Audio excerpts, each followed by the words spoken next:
ओम नमः। हमारा आज का विषय है अच्छा लेखक कैसे बने, श्रेष्ठ लेखक कैसे बने। बहुत ही महत्वपूर्ण विषय मेरी दृष्टि में ये है और बड़े बड़े लेखकों ने, विद्वानों ने, आचार्यों ने लेखक बनना एक बहुत बड़ी बात कही है। काव्य शास्त्र के आचार्यों ने कविरेकः प्रजापति, कवि को प्रजापति का दर्जा दिया है। संसार में सब कुछ बनना सरल है, पर एक अच्छा लेखक बनना, श्रेष्ठ लेखक बनना बहुत कठिन है। वैसे तो लेखक बनना ही बहुत कठिन है।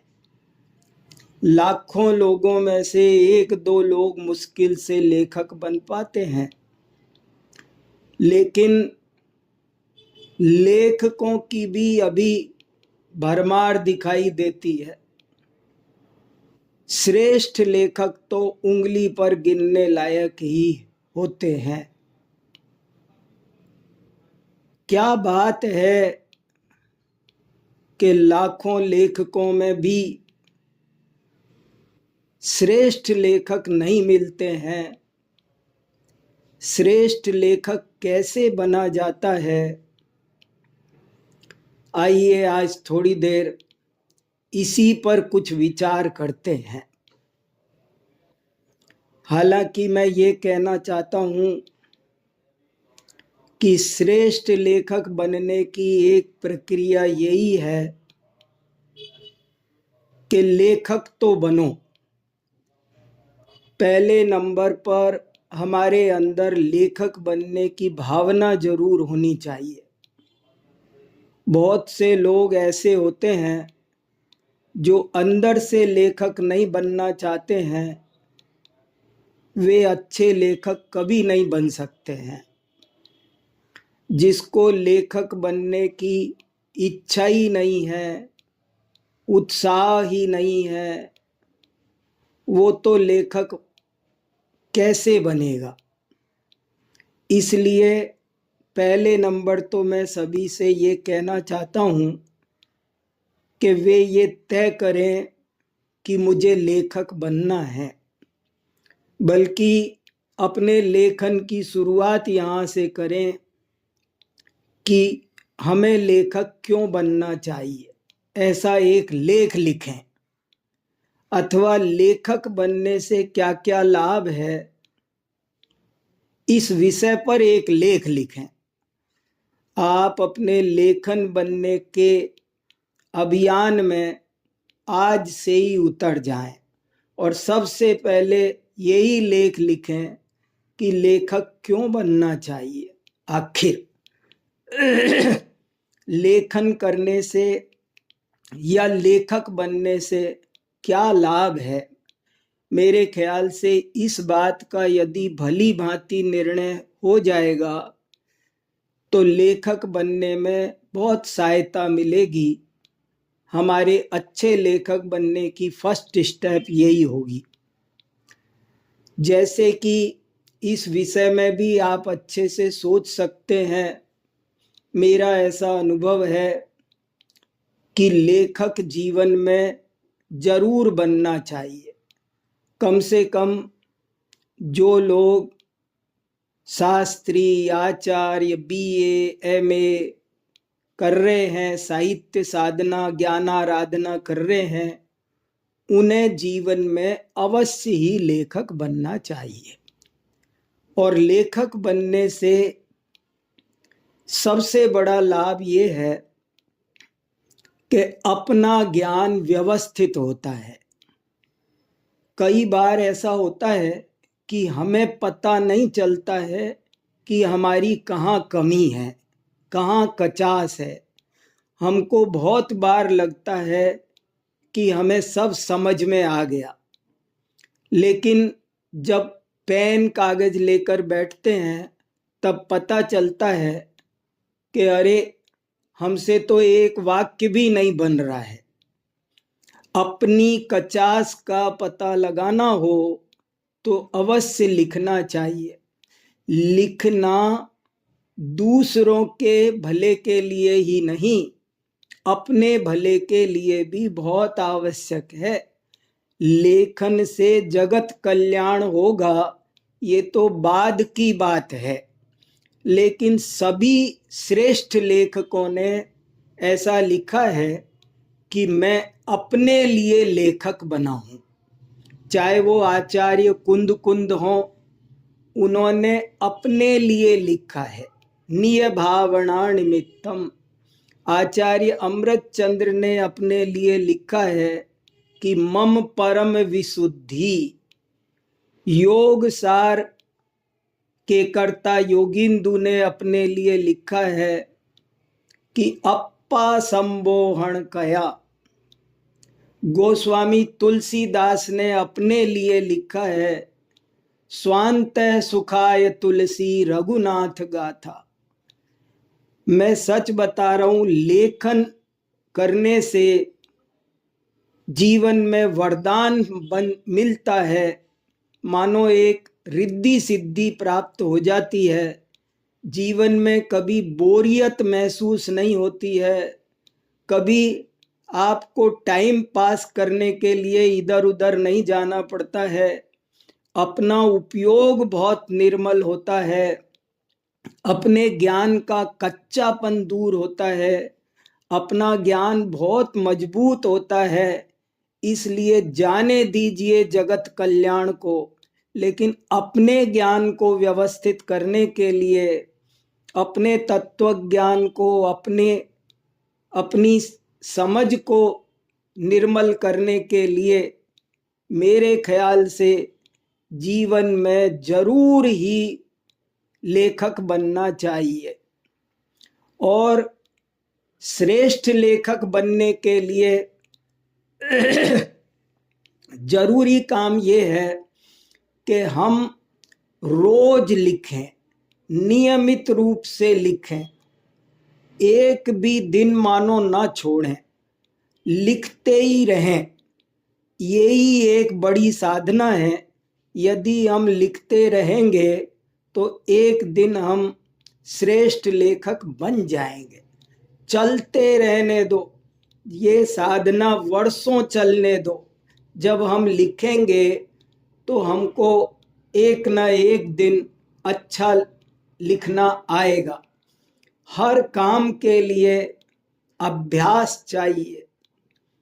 काव्य शास्त्र के आचार्य दंडी भामह, इन्होंने लिखा है कि लेखक बनने के लिए 3 गुण होने चाहिए प्रतिभा, व्युत्पत्ति और वृषाभ्यास।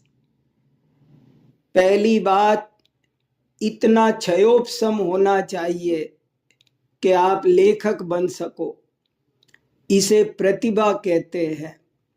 व्युत्पत्ति, व्युत्पत्ति का मतलब है शिक्षा। आपको काव्य शास्त्र क्या होता है, कविता, लेखन, निबंध, नाटक, कहानी, उपन्यास कैसे लिखे जाते हैं, उसकी शिक्षा भी प्राप्त करनी चाहिए। अगर आपको शिक्षा नहीं प्राप्त हुई है तो भी आप अच्छे लेखक नहीं बन सकते हैं। अच्छा लेखक बनने के लिए बहुत अधिक ज्ञान चाहिए, भाषा का, व्याकरण का, शब्दकोश का, अरे और भी सब विषयों का। नाना शास्त्र कला भिज्ञो, नाना शास्त्रों का जो ज्ञाता होगा वही अच्छा लेखक बन सकता है। जिसको शब्दकोश नहीं आता है वो अच्छा लेखक नहीं बन सकता। एक आचार्य ने लिखा है कि जिस स्त्री के पास अच्छे बाल होंगे वो अच्छा जूड़ा बना सकती है, जिसके बाल नहीं होंगे वो कहाँ से जूड़ा बनाएगी। ऐसे ही जिसके पास शब्द भंडार नहीं होगा वो कभी भी अच्छा लेखक नहीं बन सकता है। दरअसल बात ये है मित्रों, लेखन ये तो अभिव्यक्ति है, अंदर के चीज का बाहर प्रकट होना है। लेकिन अंदर ही कुछ माल नहीं होगा तो प्रकट क्या होगा। इसलिए ये बात बहुत गंभीरता से समझें कि हमारा ज्ञान बहुत अधिक होना चाहिए। जिसका ज्ञान जितना निर्मल होगा, जितना व्यापक होगा, वो उतना ही अच्छा लेखक बन सकता है। काल जयी लेखक बनना मामूली बात नहीं है। आज के जमाने में कट पेस्ट करके किताबें छपाने वाले भी बहुत मिलते हैं, पर मैं उपलब्ध लाखों लेखकों में भी गिने चुने लेखकों को ही श्रेष्ठ लेखक मानता हूं। श्रेष्ठ लेखक बनना जीवन की महान उपलब्धि है, हर कोई नहीं बन सकता है। इसलिए प्रतिभा भी चाहिए, व्युत्पत्ति भी चाहिए, और तीसरा गुण बताया है व्रसाभ्यास। निरंतर का अभ्यास, समर्पण चाहिए। एक अच्छे लेखक में उत्साह भरपूर होना चाहिए। एक अच्छे लेखक को अप्रमादी होना चाहिए। प्रमादी व्यक्ति श्रेष्ठ लेखक नहीं बन सकता है, क्योंकि जब हम कुछ लेख लिखते हैं, जब हम कुछ काम करते हैं, तो हमें उसमें रात और दिन डूबना पड़ता है।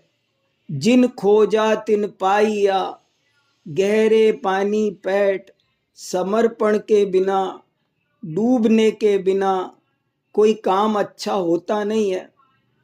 इसलिए कई बार ऐसा होता है कि रात को हम कुछ लिख रहे होते हैं और लिखते लिखते लाइट बंद करके लेट जाते हैं सोने के लिए, लेकिन फिर कुछ बात याद आती है और फिर उठ करके कागज पर लिखते हैं, फिर लाइट बंद करके सोते हैं, फिर याद आता है, फिर उठते हैं, फिर लिखते हैं। बारंबार जेब में कागज पेन रखते हैं। बहुत अपने लेख को बार बार पढ़ने वाले चाहिए।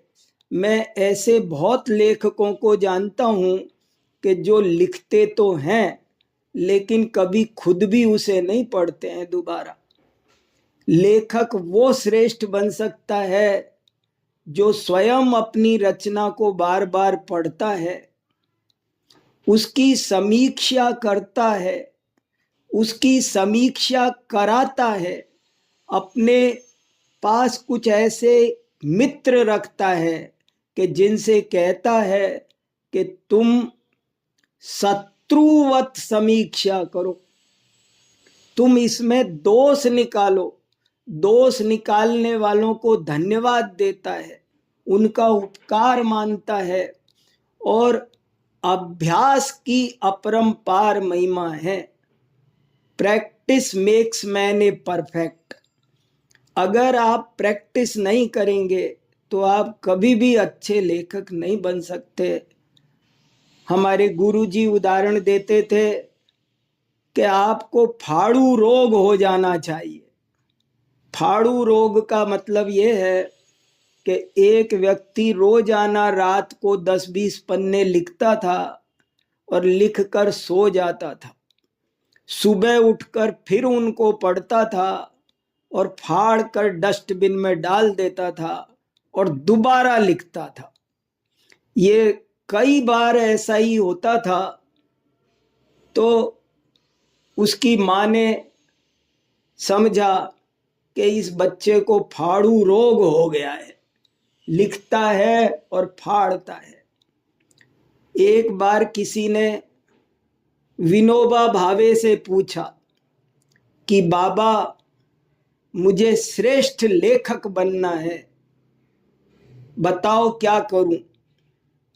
तो विनोबा भावे ने उत्तर दिया कि तुमने जो कुछ लिखा है उसे फाड़ कर फेंक दो और शांति से विचार करो कि क्या साहित्य जगत की अब कोई हानि हुई। और यदि तुम्हें लगे कि मेरा वो अमुक लेख बहुत महत्वपूर्ण था, उसके नष्ट होने से बहुत बड़ा नुकसान साहित्य जगत का हुआ है, तो उस लेख को तुम फिर से लिखो, तुम एक श्रेष्ठ लेखक बन जाओगे। कहने का मतलब यह है, दुनिया में करोड़पति बनना आसान है, अरबपति बनना आसान है, कुलपति बनना आसान है, राष्ट्रपति बनना भी आसान है, लेकिन कवि रे कहा प्रजापति, लेकिन लेखक बनना आसान नहीं है। और वो भी श्रेष्ठ लेखक। श्रेष्ठ लेखक बनना तो जीवन के अंतिम क्षण तक भी अगर हम श्रेष्ठ लेखक बन सके तो बहुत बड़ी उपलब्धि होगी।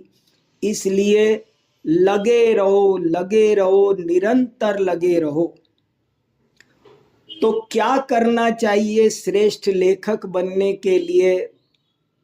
थोड़ी कुछ और बातें मैं पॉइंट वाइज आपके सामने रखना चाहता हूँ। मैंने 2-3 पॉइंट तो बहुत महत्वपूर्ण आपके सामने रख दिए हैं कि पहले तो हमें लेखक बनने की आवश्यकता समझ में आनी चाहिए। लेखक बनना धन के लिए नहीं, लेखक बनना यश के लिए भी नहीं। यद्यपि काव्यम यश से अर्थ कृते, काव्य शास्त्रियों ने कहा है कि लिखने से धन भी प्राप्त होता है और यश भी प्राप्त होता है, लेकिन श्रेष्ठ लेखक वो है जो धन के लिए नहीं लिखता, जो यश के लिए नहीं लिखता, बल्कि विशुद्ध स्वपर कल्याण की भावना से लिखता है। वही व्यक्ति श्रेष्ठ लेखक बन सकता है। देखिए, मैंने नया एक स्टेप उठा लिया है, मैं जिसकी ओर आपका ध्यान आकर्षित कर रहा हूं। लेखक बनने के लिए 2 गुण होने चाहिए। अब मैंने दूसरा गुण भी उठा लिया है। पहला गुण तो ये कि हमें ज्ञान अच्छा होना चाहिए। पहली बात तो, जिसे एक बात बहुत ठोक बजा करके समझ लेना चाहिए कि जिसे स्वयं बात समझ में नहीं आई होगी, जिसका स्वयं का ज्ञान निर्मल नहीं हुआ होगा, वो दूसरों को भी भटकाएगा। इसीलिए लेखक या कवि 2 प्रकार के बताए गए हैं, सुकवि और कुकवि। जिसे जब तत्व ज्ञान हो जाता है तो वो बनारसी दास की तरह अपने पुराने अशुद्ध लेखन को, हानिकारक लेखन को जमुना में फेंक देता है, नष्ट कर देता है। लेखक वो है जिसने पहले अपना जीवन दर्शन सही किया है, जो पहले स्वयं गहरी स्टडी करके सत्य को समझा हो, वही दूसरे को समझा सकता है। तो अच्छा लेखक बनने के लिए जो हमको सबसे बड़ा महान यज्ञ पूरा करना है वो ये है कि हमें निर्मल ज्ञान प्राप्त करना है, सम्यक ज्ञान प्राप्त करना है। ये सबसे ज्यादा जरूरी काम है। इस पर मेहनत होनी चाहिए, इस पर रस्साकसी होनी चाहिए। कि मैं स्वयं बात को अच्छी तरह कैसे समझूं। और नंबर 2 जो मैंने अभी दूसरा पॉइंट उठाया है वो ये कि आपके अंदर विशुद्ध जगत कल्याण की कामना होनी चाहिए।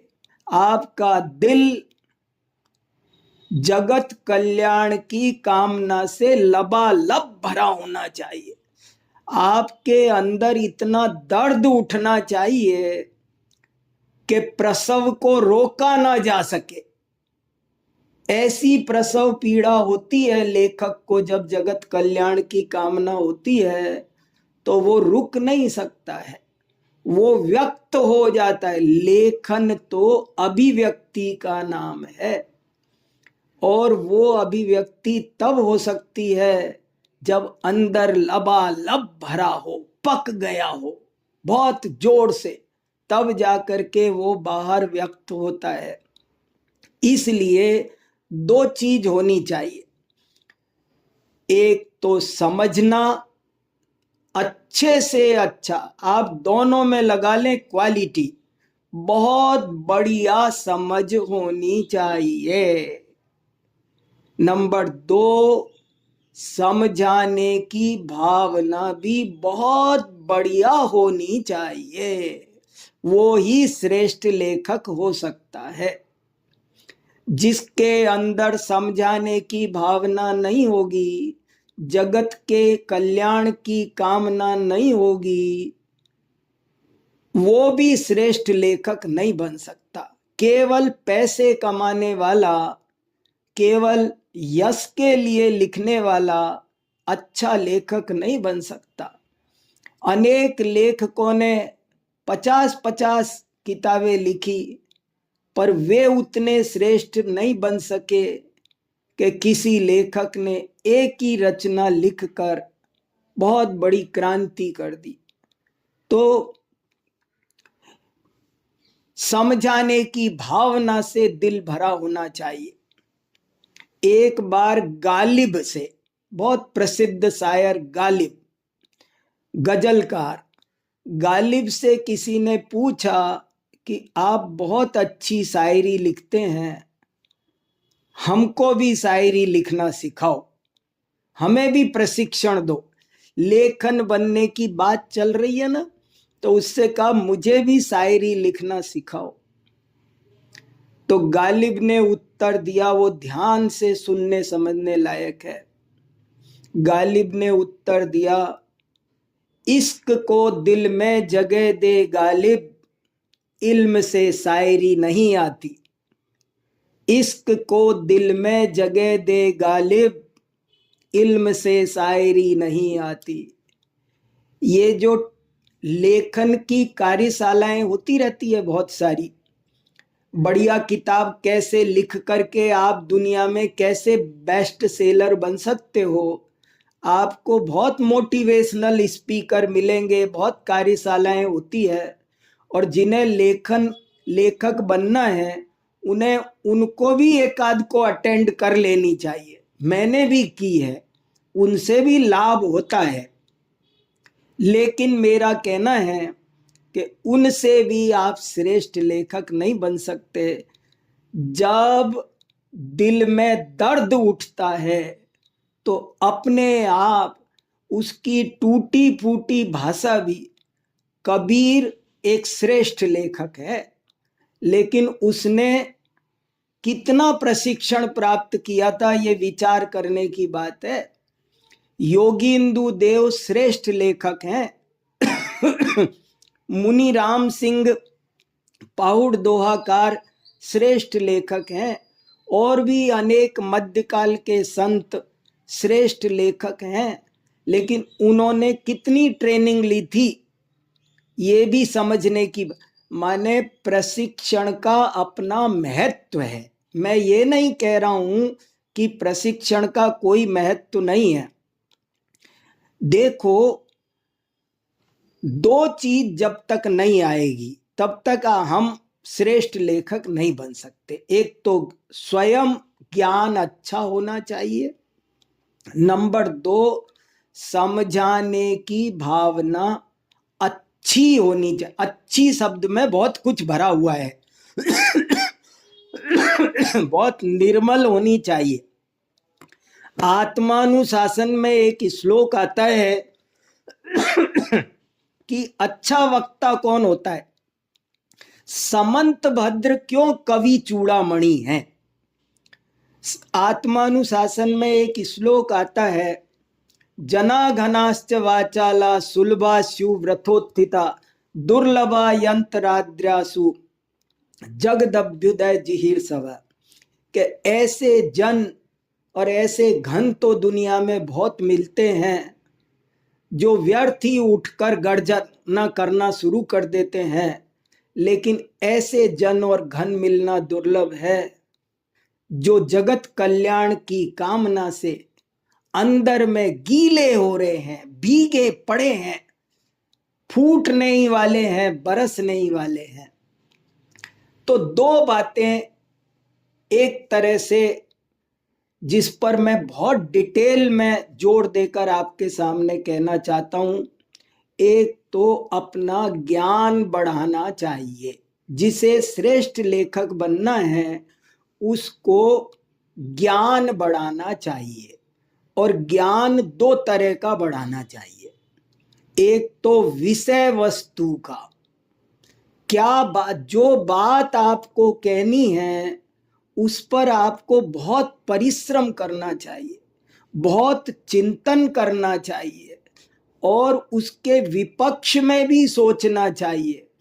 स्यादवाद के बिना कोई श्रेष्ठ लेखक नहीं बन सकता।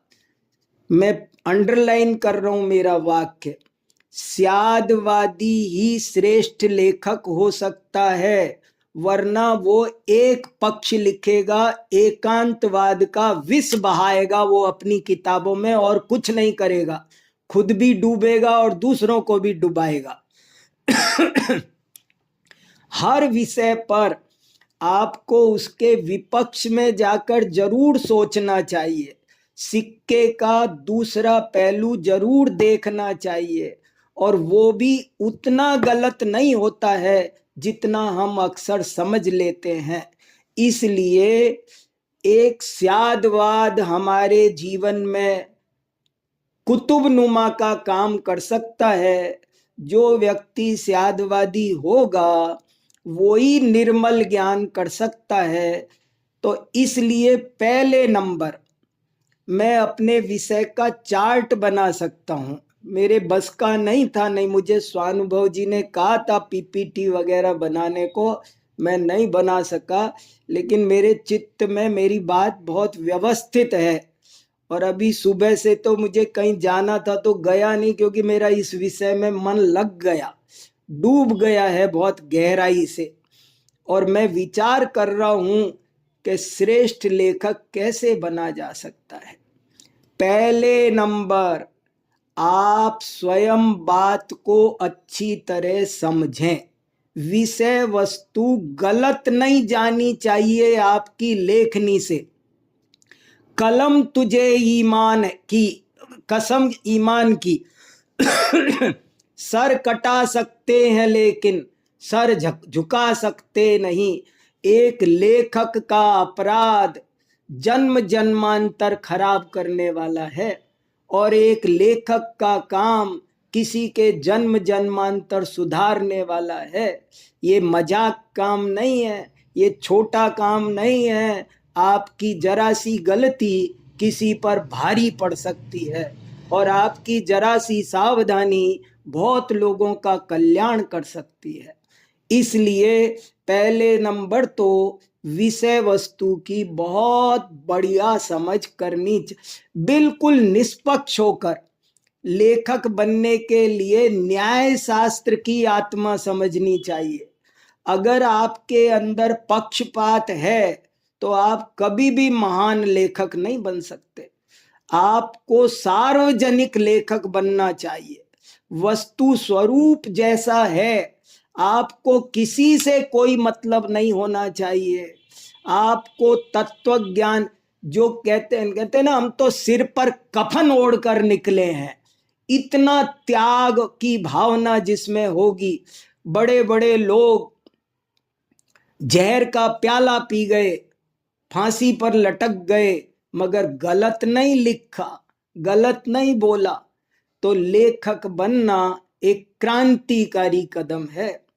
इसलिए पहले नंबर तो ज्ञान बहुत सच्चा होना चाहिए। शास्त्रीय भाषा में कहूं तो हमें स्वयं मिथ्यात्व का त्याग करके सम्यक्त्व की प्राप्ति करनी चाहिए। बिना उसके हम क्या दूसरे को समझाएंगे। दूसरी बात, ज्ञान के दो पहलू है। दूसरी बात, लेखन करने की कला का भी ज्ञान होना चाहिए। विषय वस्तु का ज्ञान होना चाहिए, और विषय वस्तु का ज्ञान कर लेना एक बात है, बहुतों को हो जाता है, लेकिन उस बात को कहा कैसे जाता है उसकी भी, उसका एक व्यवस्थित शास्त्र है। बहुत से लोग एक वाक्य शुद्ध बनाना नहीं जानते, उनको व्याकरण नहीं आती है, संधि नहीं पता, समास नहीं पता। अभी मेरे पास एक मिलने आए, उन्होंने मुझे दिखाया, मैंने कहा आपने तो ये सब छंद, बोले मैंने कभी जिंदगी में छंद नहीं, वो 25 पेज की कविता बना के लाए और छंद शास्त्र पढ़ा नहीं। छंद क्या होता है, अलंकार क्या होता है, इन सब की बचपन में ही प्राथमिक शिक्षा दी जाती थी। पहले हमको छंद, अलंकार, साहित्य शास्त्र, अभिधा, लक्षणा, व्यंजना, इन सब की स्टडी करनी चाहिए। लोग कर्तृवाच्य में शुरू करते हैं, कर्मवाच्य में खत्म करते हैं, अपने वाक्य में इतनी टेढ़ डालते हैं कि वो कुछ पल्ले नहीं पड़ता है। सीधा सरल अच्छा वाक्य बनाना, शुद्ध वाक्य बनाना, ये भी सीखने की जरूरत है। अगर आप कविता लिखते हैं तो थोड़ा छंद, अलंकार, इनका भी ज्ञान होना जरूरी है। अरे साहब, अगर आप एक कहानी भी लिख रहे हैं तो आपको नाना शास्त्रों का ज्ञान होना चाहिए, वरना आप कहानी भी अच्छी नहीं लिख सकते। एक कहानी अगर आप लिख रहे हैं तो राजा का महल कैसा होना चाहिए वो आपको पता होना चाहिए, क्योंकि राजा का आगे आप उन्नति दिखा रहे, अवनति दिखा रहे हैं। अगर आपको वो पता नहीं है तो आप गड़बड़ कर दोगे। अगर आपको अगर आप कहानी लिख रहे हैं तो आपको शेर का स्वभाव कैसा होता है, सियार का कैसा होता है, सियार की जगह शेर नहीं रखा जा सकता है, शेर की जगह सियार नहीं रखा। वनस्पति विज्ञान, भूगोल आदि अनेक विद्याओं के ज्ञाता ही पंचतंत्र क्यों अमर हो गया, उसमें बड़ा रहस्य है। मैं एक एक कहानी पर एक एक घंटा बात कर सकता हूं, उसमें कितना मर्म भरा हुआ है। ऐसे ही नहीं वो हजारों सालों से टिक गई है। अच्छा लेखक यावत चंद्र दिवाकरौ टिकता है। अब कम लिखो पर बढ़िया लिखो, मेहनत करो, अपने लेख को 36 बार पढ़ो, 36 बार पढ़ाओ, सोचो क्या कमी है और पूछो, विनम्रता से पूछो, लिखते रहो, डायरी लिखो। मैंने मेरे जीवन में कम से कम 1 लाख पेज लिखे हैं। आपके सामने भले 500-700-1000 पेज होंगे, लेकिन मैंने 1 लाख पृष्ठ लिखे हैं इस हाथ से। मुझे पता है कितने फाड़े हैं और कितनों से ये अलमारी भरी रखी है। तो डायरी लिखो, आपको डायरी लिखनी पड़ेगी। आप कैसे भी, छपने की जल्दबाजी नहीं, जो होगा देखा जाएगा। और छपने को भी कोई दिक्कत नहीं है। जैन समाज में ही आज 450 पत्रिकाएं निकलती है, आप भेजेंगे तो छपेंगे भी। तो पहली बात, आपको विषय वस्तु का ज्ञान अच्छा होना चाहिए।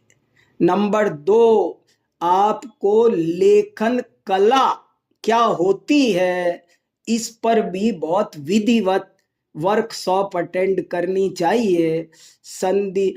मैंने एक लेख लिखा है, सूत्र के 32 दोष। एक एक लाइन लिखने में पसीना छूटता है। अच्छे लेखकों की एक लाइन, धवला पुस्तक 9 में लिखा है कि अक्षर प्रमाण श्रुत ज्ञान भी केवल ज्ञान दिला सकता है, लेकिन ये तब हो सकता है जब श्रेष्ठ लेखक लिखे। अल्पाक्षर हो, असंदिग्ध, अपनी बात को स्पष्ट करने की कला आनी चाहिए। जरूरत पड़े तो दृष्टांत देना चाहिए। दृष्टांतों पर भी मेहनत करते हैं अच्छे लेखक। कोई भी दृष्टांत नहीं, कोशिश करते हैं कि दृष्टांत सटीक हो, सांगोपांग हो, कम से कम उसमें दोष हो, अधिक से अधिक निर्दोष बने। तो ऐसे करके ये सब बातें यदि हमने अपनाई तो हम एक अच्छे लेखक बन जाएंगे। और बन गए तो समझ लो जीवन उपवन बन जाएगा, जीवन नंदनवन बन जाएगा। अगर हम लेखक बन गए तो हमारी रचनाएं हमारे ही काम आएंगी। इसलिए अब 3 पॉइंट हुए। पहली बात, हमको विषय वस्तु का ज्ञान बहुत अच्छा होना चाहिए। दूसरी बात, हमको लेखन कला वो भी सीखनी चाहिए। भाषा, व्याकरण, शब्दकोश, छंद, अलंकार।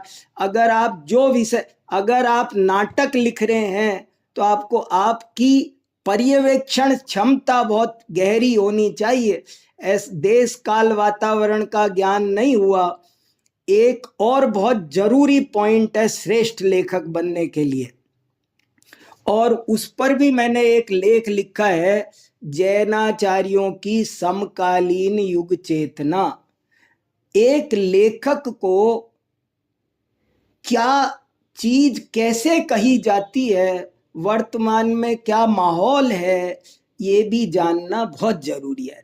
आचार्य कुंद प्राकृत में लिख रहे थे, लेकिन उमा स्वामी ने नहीं लिखा, उन्होंने संस्कृत में लिखा। कुंद गाथा लिख रहे थे, लेकिन उमा स्वामी ने सूत्र लिखे।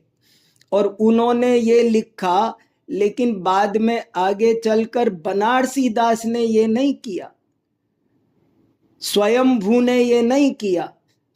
जब जमाना बदला, अकलंक आचार्य ने अपनी समकालीन युग के हिसाब से लिखा। हमको यदि समकालीन युग चेतना नहीं होगी तो भी हम श्रेष्ठ लेखक नहीं बन पाएंगे।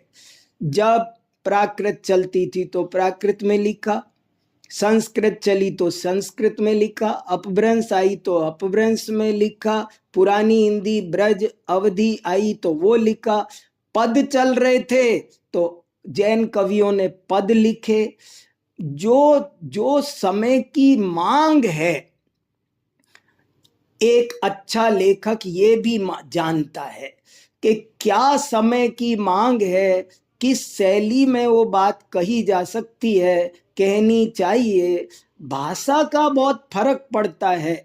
इसलिए एक अच्छे लेखक में विषय वस्तु का ज्ञान होना चाहिए, लेखन शैली और लेखन कला का प्रशिक्षण प्राप्त किया हुआ होना चाहिए, उसे अपने समय की युग चेतना से भली भांति परिचित होना चाहिए, बहुत अच्छा चिंतक होना चाहिए, व्यापक अध्ययन होना चाहिए, बहुत अध्ययनशील होना चाहिए, स्वस्थ होना चाहिए। निरोगी व्यक्ति ज़्यादा साधना कर सकता है, उत्साही होना चाहिए, अभ्यास करने वाला निरंतर होना चाहिए, और सबसे बड़ी बात, स्वपर कल्याण की, जगत कल्याण की भावना से लबालब भरा हुआ होना चाहिए। दिल से करुणा की धारा बहेगी तो उसका लेखन गारंटी से प्रभावशाली होगा, जीवन परिवर्तन करने वाला बनेगा, वरना वो ऐसे ही रह जाएगा। इसलिए मैं सभी से ये निवेदन करना चाहता हूँ, जो लोग मुझे आज सुन रहे हैं, कि आप लोग लेखक जरूर से जरूर बनो। कोशिश करो, आज नहीं तो कल बन जाओगे। सब लोग मिलकर करो, एक दूसरे का हाथ थामो, हम मिल करके जरूर कुछ काम कर लेंगे। बहुत जरूरी है, और किस विषय पर काम करना है उसके हिसाब से थोड़ी अलग अलग योग्यताओं की जरूरत होती है, पर मैंने उसको अभी नहीं लिया है। सामान्य चर्चा ही आपके बीच में रखी है। अगर मेरी इस चर्चा से आप लोगों को लेखक बनने की प्रेरणा मिले और श्रेष्ठ लेखक बनने की भावना जगे, तो मैं अपना ये सारा परिश्रम सफल समझूंगा। आप सब अच्छे लेखक बनो। अंत में एक बार फिर से यही प्रेरणा देता हुआ और शुभकामनाएं देता हुआ मैं अपनी वाणी को विराम देता हूँ। बहुत बहुत धन्यवाद। एक अच्छा लेखक बनने के लिए लेखन कला आनी चाहिए, स्वयं अनेक विषयों का व्यवस्थित ज्ञान होना चाहिए, समय की युग चेतना से परिचय होना चाहिए। ऐसे बहुत ही मार्मिक बिंदुओं के आधार से आदरणीय वीर सागर जी भाई साहब ने हम सभी के समक्ष अपना विषय प्रस्तुत किया। जब स्वयं अनुभव होता है तो वो बात बहुत व्यवस्थित ढंग से प्रस्तुत हो सकती है। आदरणीय भाई साहब स्वयं बहुत अच्छे लेखक हैं, इसलिए उन्होंने जो भी बिंदु हम सभी के समक्ष कहे हैं वह उनका खुद का अनुभव है, और वे अपनी साहित्य साधना से आज इस लेवल तक, इस मुकाम तक पहुंचे हैं कि वे बहुत अच्छा विषय हम सभी के समक्ष रख रहे हैं, हम सभी के लिए प्रेरणा स्रोत हैं। बहुत से विद्यार्थियों का मेरे पास आया है कि भैया हमें आप बोलने का अवसर दें। थोड़ा मैं आपको पहले बता देता हूं, क्योंकि हमारे पास समय बहुत कम है, हमने 1 घंटे का ही समय रखा है, और बहुत बिंदु बच्चों की भावना है कि हम जो हमने अभी विषय सुना है उस पर अपने विचार रखें, पर हम सबको तो मौका नहीं देंगे। कुछ 2-3 विद्यार्थियों को मैं मौका दूंगा। आप लोगों को मैं बता दूं, पहली बार मुझे ऐसा देखने अवसर मिल रहा है कि ऑनलाइन प्लेटफॉर्म पर व्यवस्थित सारी संस्थाओं के विद्यार्थी एक साथ जुड़े हैं। आदरणीय भाई साहब को भी मैं बताना चाहता हूँ, सारी संस्था के विद्यार्थी आपको सुनने के लिए, इस विषय के संबंध में व्यवस्थित ज्ञान प्राप्त करने के लिए जुड़े हैं। संस्था के पदाधिकारी, उनने भी हमें बहुत सहयोग दिया, सहजी स्वीकृति दी है।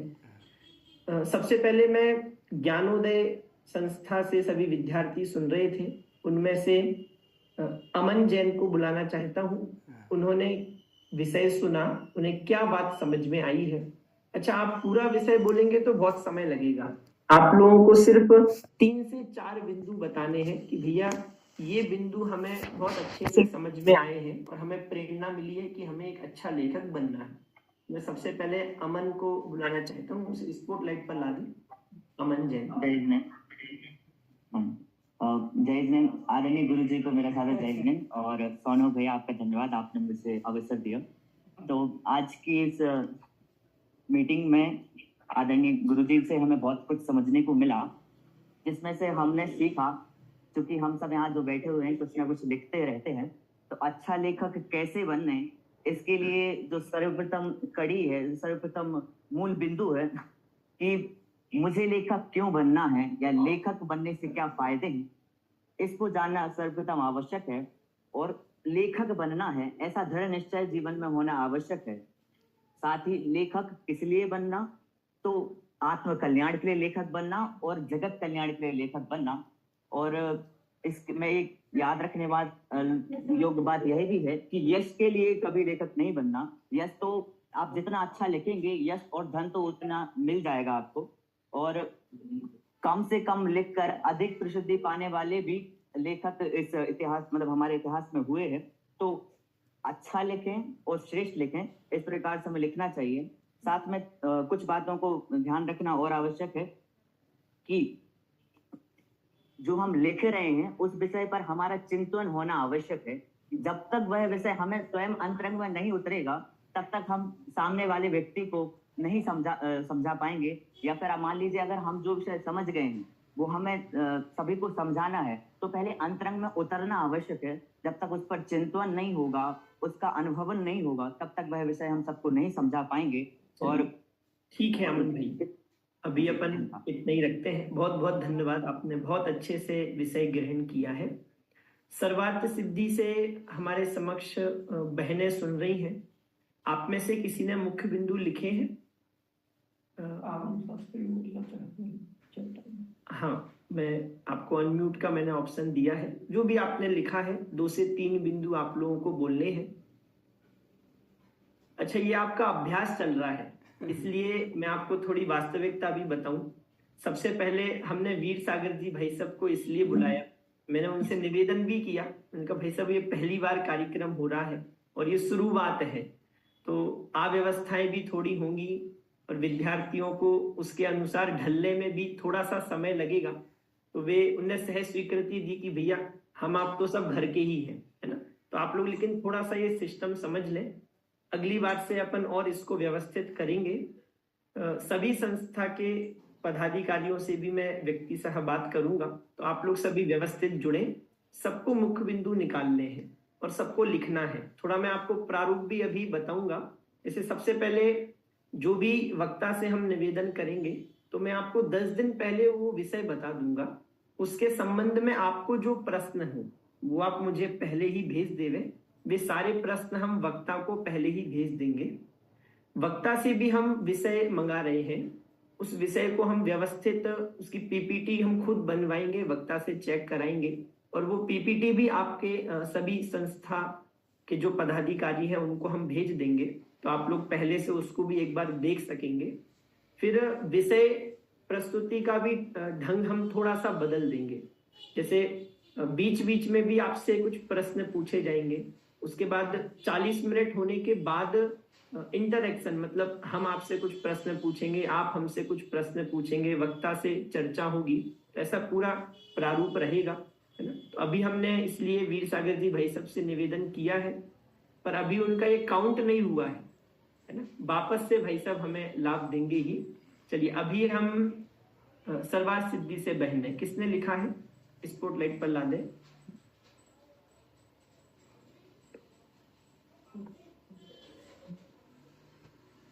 चलिए ठीक है, लिखा है, हाँ बोलिए। सभी को सादर जय हिंद। अभी हमने आदरणीय पहले के पास में कोई और भी डिवाइस है उसको आप हटा दें, फिर आराम से बोले। हाँ नहीं, आपकी आवाज नहीं आ रही है, आप म्यूट है, सामने अनम्यूट करें।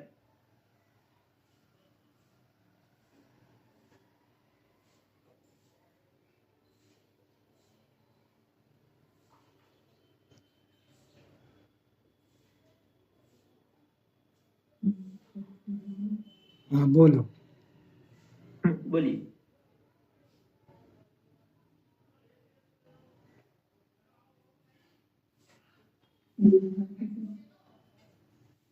चलिए, नहीं आ पा रही है आप। हाँ, आप एक बार हैंड रेस कीजिए, हम आपको तुरंत ही अनम्यूट का एक्सेस दे देंगे, प्लीज।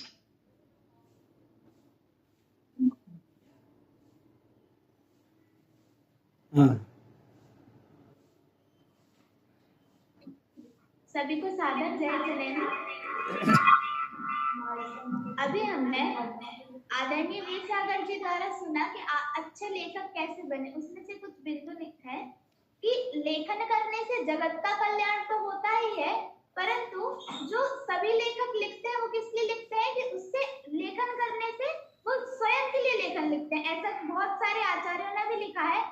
कुंद आचार्य भी लिखते हैं कि भावना निमित्तम। अमृत चंद्राचार्य देव भी लिखते हैं कि मम परम विशुद्धि। इसी को आचार्य योगेंद्र देव ने योगसार जी ग्रंथ में भी कहा है कि अपा संबोहन खान, जो लेखन हम कर रहे हैं वो अपने लिए कर रहे हैं। फिर कहा कि लेखक के 3 गुण होते हैं, ऐसा काव्य शास्त्र में कहा है। पहला गुण होता है प्रतिभा, दूसरा गुण होता है व्युत्पत्ति और तीसरा गुण होता है रसाभ्यास। Very good. लिखने की जो साधना है उससे हम श्रेष्ठ लेखक बन सकते हैं। और जो नाना शास्त्रों का ज्ञाता होगा, जिसके पास शब्दों का भंडार ज्यादा होगा, वही एक श्रेष्ठ लेखक बनने की क्षमता को रखता है। फिर कहा कि लेखन तो अभिव्यक्ति का नाम है, अर्थात जो अंदर की चीज है उसका बाहर प्रकट होना वही लेखन है। और अभी अब हमारे अंदर में कुछ होगा ही नहीं तो बाहर प्रकट कैसे होगा? इसलिए ज्ञान आवश्यक है, शब्दों का भंडार आवश्यक है। इस प्रकार अभी हमने वीर सागर जी से इस विषय के बारे में सुना। तब इसलिए धन्यवाद। चलिए, बहुत बहुत धन्यवाद बहन का। अब ज्ञानार्थी विद्यार्थियों में से आगम भाई, बहुत संक्षेप में सिर्फ आपको 2 बिंदु बताने हैं, कौन से सबसे अच्छे बिंदु लगे हैं।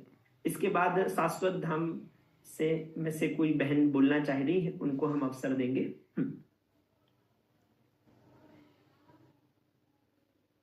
आप लोग ध्यान दें, जो बिंदु आ गए हैं उनके अलावा आप बिंदु रखें, है ना।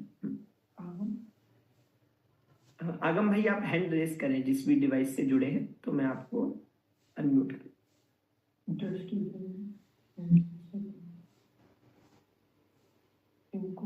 हाँ, बोलिए भाई। आदरणीय पंडित जी एवं उपस्थित सभी विद्वान, आदरणीय सानुभव भैया, सभी को मेरा सादर जय जनित। अभी जो आदरणीय पंडित जी का हमने व्याख्यान सुना, उसमें से कुछ जो पॉइंट मुझे ज्यादा अच्छे लगे हैं वो प्रस्तुत हैं। पहले तो आदरणीय पंडित जी ने 3 गुण बताए थे। पहला तो प्रतिभा, यानी हमें क्षयक्षम होना चाहिए। उसके बाद दूसरा व्युत्पत्ति, यानी शिक्षा प्राप्त करनी चाहिए। और तीसरा उन्होंने बताया था व्रताभ्यास। इसी के बीच में उन्होंने एक उदाहरण दिया था एक स्त्री का, कि जिस स्त्री के बाल ज्यादा होंगे उसी का तो जूड़ा बनेगा। उसी प्रकार जिसके पास ज्ञान ज्यादा होगा वही अच्छा से अच्छा लेख लिख पाएगा। फिर आगे भी आदरणीय पंडित जी ने 2 गुण और बताए थे लास्ट में, कि एक तो 2 तरीके का ज्ञान बढ़ना चाहिए, एक तो विषय वस्तु का, और स्यादवाद का मुझे बहुत अच्छा लगा था कि स्यादवाद के बिना मतलब हमें अपने साथ ऐसे दोस्त रखने चाहिए जो हमारी कटाई भी करे उसमें, तभी हम अच्छे लेखक बन पाएंगे। इस प्रकार से युक्त चेतना उत्साह होना चाहिए। ऐसे आदरणीय पंडित जी के द्वारा लाभ लिया हमने। बहुत बढ़िया। अच्छा भैया, आप लोग सब उत्साहवर्धन, बाकी सब भी उत्साहवर्धन करते रहे। चलिए, शाश्वत धाम से बहन दृष्टि हमारे बीच में बिंदु रखेंगी। उनसे निवेदन है, प्रस्तुत करें।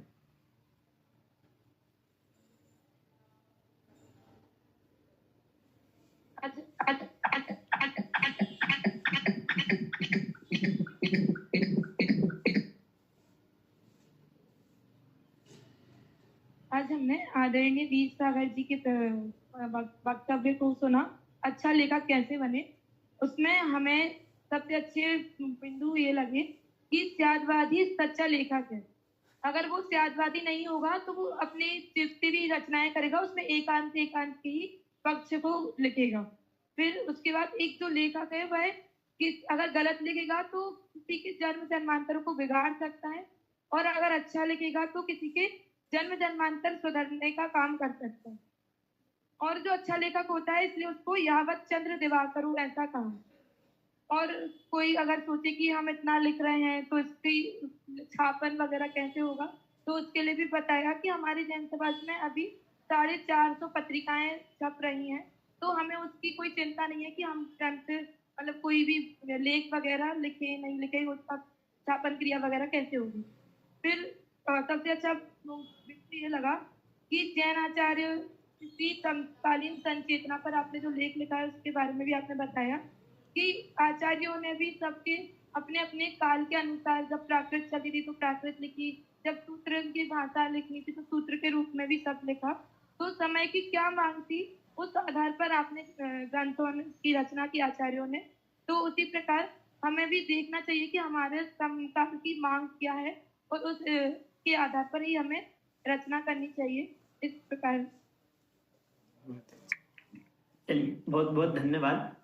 तो इस प्रकार अच्छा, हम लोगों को बहुत प्रसन्नता हो रही है, मुझे तो हो ही रही है। वीर सागर जी भाई साहब का भी आप चेहरा देख रहे होंगे, वे भी बहुत प्रसन्न है। क्योंकि अच्छा, कोई भी वक्ता है ना, तो वक्ता जब बोल रहा है तो उसे भी नहीं पता कि हमने किन बिंदुओं के बारे में बोला है, और जब आप लोग सब उन बिंदुओं को ग्रहण करके प्रस्तुत कर रहे हैं तो भाई साहब को भी बहुत प्रसन्नता हो रही है। आप लोगों ने सबने बहुत अच्छे से विषय सुना है, समझा है, इसलिए आप लोगों का भी सबका बहुत बहुत धन्यवाद। अगला जो भी सेमिनार होगा, वेबिनार होगा, उसकी सूचना हम आपको पहले से ही दे देंगे।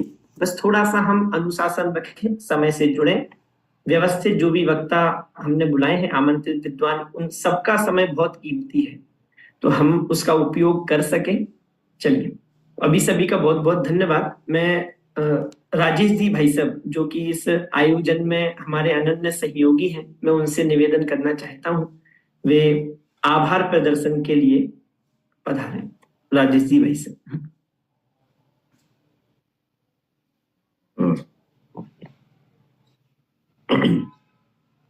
जय जिनेंद्र सभी के लिए। आवाज आ रही है? हाँ, आ रही है जी भाई साहब, आ रही है। मैं इस बात को लेकर के बड़ा खुश हूं और बड़े ही प्रसन्नता का महसूस कर रहा हूं मैं इस बात को लेकर के कि सम्यक ज्ञान प्रचार प्रसार ट्रस्ट जयपुर के द्वारा ये जो एक कार्य योजना का या कार्यशाला का जो ये आयोजन किया गया, उसमें सबसे पहले जिन्हें मैं बहुत दिल से बहुत पसंद करता हूं, जिनको मैं सुनता हूं, जिनके प्रति मेरी बहुत बड़ी श्रद्धा है, ऐसे आदरणीय भाई साहब वीर सागर जी के द्वारा इस कार्य योजना का और प्रचार प्रसार ट्रस्ट के माध्यम से जो श्री गणेश हुआ है, शुभारंभ हुआ है, इसको लेकर के मैं बहुत उत्साहित हूं और बहुत अच्छा हुआ है और बहुत आनंद आया। मैं पूरा नहीं सुन पाया, कोई कारण रहा, और विद्यार्थियों के तरफ से भी जो जवाब आए वो भी सुन करके बड़ी प्रसन्नता हुई। भाई साहब भी बहुत प्रसन्न हो रहे थे कि उनकी बात को बराबर पकड़ने की कोशिश बच्चों ने की है। तो इस के लिए मैं जो है निश्चित रूप से ये कह सकता हूं कि एक सफल शुरुआत हुई है। चाहे भाई साहब हों, चाहे मैं, एक ही विद्यालय से पढ़े हुए हैं और गुरुजी हमारे डॉक्टर साहब रहे हैं। वो कहते हैं कि जब लेखक बनना है तो एक बीमारी पाल लो, और वो बीमारी यदि आपने पाल ली, वैसे बीमारी नाम तो अच्छा नहीं है, बीमारी नहीं, लेकिन ये अच्छी बीमारी है। कि बीमारी भी दो प्रकार की होती क्या, तो समझ लो कि दो प्रकार की होती है, ठीक है ना। शरीर को जो नुकसान पहुंचाए वो खराब बीमारी है क्या, और जो हमें मानसिक रूप से अच्छा करे और हमारे ज्ञान को, हमारे ध्यान को और हमारे ज्ञान की समृद्धि को बढ़ाने वाला हो, तो वो रोग की बात कर रहा था। फाड़ू रोग लगा लो कि हम रात में लिखते थे और सुबह पढ़ते थे तो उसी को फाड़ देते थे। ऐसा क्यों? क्योंकि ऐसा लगेगा तो आप धीरे धीरे बहुत अच्छा लिखना सीख जाएंगे, है कि नहीं। और दूसरी बात ये भी भाई साहब ने कही, वो बात मुझे बहुत अच्छी लगती है, शुरू से लगती, कि छपने के लिए नहीं लिखना। यदि छपने के लिए लिखोगे तो जो है आप अच्छा नहीं लिख पाएंगे कभी भी। लेकिन जब आप लिखना शुरू कर देते हैं और छपता नहीं है और फिर भी आप लिखते रहते हैं, फिर नहीं छपता है और फिर लिखते रहते हैं आप, तो गारंटी से मानिए कि जो आज हमारी वर्कशॉप रही है कि एक अच्छा लेखक बन सकते हैं, तो वो हम गारंटी से बन सकते हैं। और आदरणीय भाई साहब तो बहुत सूक्ति में, समास में की शैली में जो है बात करते हैं, और मैं बराबर सुनने का प्रयास करता हूँ भाई साहब को। उनकी छोटी छोटी बातें मुझे बहुत याद हैं, बहुत ही सटीक और सामासिक और सूक्ति में बोलते हैं। क्रोध है जो निरर्थक है और क्रोध अनर्थक है, ऐसी चीजें, और इतनी धीरे समाज में भी समझ में आती है। क्रोध निरर्थक है, उससे कोई प्रयोजन की सिद्धि नहीं होती है, और अनर्थक है वो अनर्थ, हजारों अनर्थ करा लो उससे, जितने की लिस्ट अभी सुबह से शाम तक पढ़ते रहे। ऐसी ऐसी बहुत सारी चीजें भाई साहब की मैं नोट भी कर रखी है, डायरी में करता रहता हूँ यथा समय जब अवसर मिलता है। और जयपुर आने पर तो मैं टोडरमल स्मारक में भाई साहब का प्रवचन हो तो मैं पूरी कोशिश करता हूँ कि अपने बच्चों को भी ले जाऊं, क्योंकि बहुत सरलता से और बड़े गंभीर सिद्धांतों को हृदयंगम कराने की कला मैं समझता हूँ कि भाई साहब के अंदर है, और आज हमें आपका सहयोग मिला है। और जैसा कि बता रहे हैं स्वानुभव जी, और कि इस श्रृंखला को अपन जो और व्यवस्थित करने जा रहे हैं, तो भाई साहब का पूरे हमारे परिवार की तरफ से, जो हमारा सम्यक ज्ञान प्रचार प्रसार ट्रस्ट है उसकी तरफ से जो है बहुत बहुत आभार। और ये हमारे बच्चे जो अभी बहुत आगे चल करके बहुत बड़ा काम करेंगे, इनमें से वीर सागर जी जैसे निकलेंगे, टोडरमल जी जैसे निकलेंगे। इन बच्चों का भी आभार मैं करता हूँ, और स्वानुभव जी ने भी बहुत अच्छी कार्य योजना बना रहे, इनका भी मैं आभार करूंगा, क्योंकि ये सारा काम यही करते हैं कि क्या करना क्या नहीं करना। तो सबका बहुत बहुत आभार और धन्यवाद। जय जिनेंद्र। हाँ, अब मैं अंत में, वैसे भाई साहब का वक्तव्य तो हो गया है, क्योंकि मैंने प्रारंभ में भी कहा था कि हम ये प्रारंभ कर रहे हैं, सबसे पहली ही वर्कशॉप है। मैं भाई साहब से निवेदन करूंगा कि वे हमें मार्गदर्शन दें कि हम इसमें कैसे सुधार कर सकते हैं और किन चीजों को हम इसमें जोड़ें जिससे हमें भी लाभ हो सके, विद्यार्थियों को लाभ हो सके। भाई साहब से निवेदन है। वीर सागर जी भाई साहब। बहुत अच्छा कार्यक्रम हुआ है और लोगों को इससे लेखक बनने की प्रेरणा मिलेगी। और अधिक तो क्या कहूँ मैं अभी इस समय, अगर कोई और परिष्कार के लिए मुझे कोई बिंदु समझ में आएगा तो वो मैं आपको अलग से बता दूंगा। और अभी तो ये कि आप ये यज्ञ चलाओ, खूब अच्छे से चलाओ, उत्साह से चलाओ। मेरी इसमें पूरी शुभकामना भी है और पूरा सहयोग भी है, और इससे बच्चों को बहुत अधिक लाभ होने वाला है। ये एक कार्यक्रम, ये 1 घंटे का कार्यक्रम 20 घंटे की पढ़ाई पर भारी है। आप 20 घंटे पढ़ो, 10 दिन पढ़ो, तब भी आप जितना लाभ नहीं ले सकते जितना लाभ इस 1 घंटे के कार्यक्रम से ले सकते हो। इसलिए ये तो बहुत ही अच्छा बात आपने सोची है और इससे सबका बहुत ही हित होने वाला है। इसलिए मेरी बहुत बहुत शुभकामनाएं और आपको बहुत बहुत धन्यवाद। चलिए, बहुत बहुत धन्यवाद आदरणीय वीर सागर जी भाई साहब का। इस प्रकार हम आज के मुख्य वक्ता आदरणीय वीर सागर जी भाई साहब एवं विशिष्ट अतिथि सम्माननीय राहुल जी गंगवाल, इनकी आज्ञा से हम सभा की समाप्ति की घोषणा करते हैं। सभी सावधान हो जावे। जिनवाणी माता की विनय पूर्वक विराम लेंगे। अनंत धर्मणस्तत्त्वं पश्यन्ति प्रत्यगात्मनः ननेकान्तमयी ज्योतिर्नित्यमेव प्रकाशिताम्। बोले द्वादशांगमयी जिनवाणी माता की जय हो। सभी को सादर जय जिनेंद्र।